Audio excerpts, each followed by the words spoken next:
बहुत समय पहले दुनिया के नक्शे पर एक ऐसा राज्य था जिसका नाम इतिहास की किताबों में नहीं मिलता, क्योंकि उस राज्य की हिफाजत तलवारें नहीं किस्मत करती थी।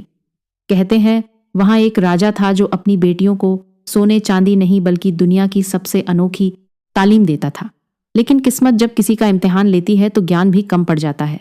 और फिर एक दिन एक सवाल ने उसकी अपनी ही बेटी की जिंदगी बदल दी और शुरू हुआ लाल नाम के रहस्यमयी श्राप का तूफान। कहानी शुरू होती है राजा के दो बेहद सुंदर बेटियों से। राजा अपनी बेटियों से दुनिया की हर खुशी से ज्यादा प्यार करता था। एक दिन राजा ने दोनों को अपने दरबार में बुलाया और सवाल किया, मेरी राजकुमारियों बताओ, किसके कारण आज राज कर रही हो? बड़ी राजकुमारी ने कहा, आपके कारण पिताजी। पर छोटी बेटी की आवाज में अजीब सा आत्मविश्वास था। मैं अपनी किस्मत के कारण कर रही हूं पिताजी। यह जवाब राजा के दिल पर हथौड़े की तरह लगा। राजा का गुस्सा फूट पड़ा। उसने आदेश दिया, जाओ इस राज्य का सबसे मूर्ख लड़का खोज कर लाओ, उसी से इसका विवाह होगा। मंत्री निकल पड़ा। एक लड़का उसी डाल पर बैठकर उसी डाल को काट रहा था। मंत्री ने उसे देखते ही पकड़ लिया। उसने राजा के सामने लड़के को पेश करते हुए कहा, महाराज, इससे बड़ा मूर्ख कोई नहीं हो सकता।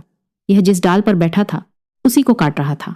राजा ने देखा और समझ गया और छोटी बेटी की शादी उसी लड़के से कर दी गई। दोनों चलते चलते एक शापित झील के किनारे पहुंचे। झील शांत थी, लेकिन उसकी खामोशी ऐसी थी जैसे वह सदियों से कोई भयानक सच छिपाए बैठी हो। अचानक लड़के ने झील की सतह पर लाल लाल चमकते हीरे तैरते हुए देखे। उसकी आंखें लोभ से चमक उठी। राजकुमारी ने घबराकर उसे रोकते हुए कहा, इसे मत छुओ, यह झील अशुभ है। लेकिन लालच के आगे उसकी कोई बात नहीं चली। लड़के ने एक लाल हीरा उठा लिया और उसी पल से उनकी किस्मत का अंधेरा सफर शुरू हो गया।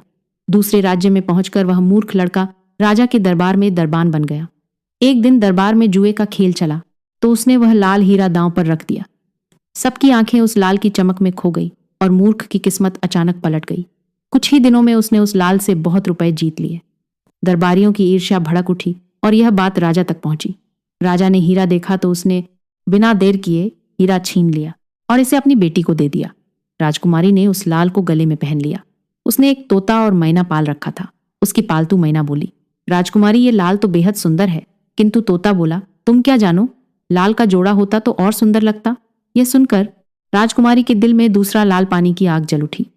वह सो गई और सुबह तक ना खाई ना पिया, बस एक जिद करती रही, एक और लाल चाहिए, नहीं तो मैं मर जाऊंगी। राजा डर गया क्योंकि एक ही बेटी थी और उसने मूर्ख दरबान को आदेश दिया कि एक और लाल लाकर दो, नहीं तो पूरे परिवार को गड्ढे में जिंदा दफना दिया जाएगा। वह घर आया और राजकुमारी को सारी बात बताई। राजकुमारी बोली,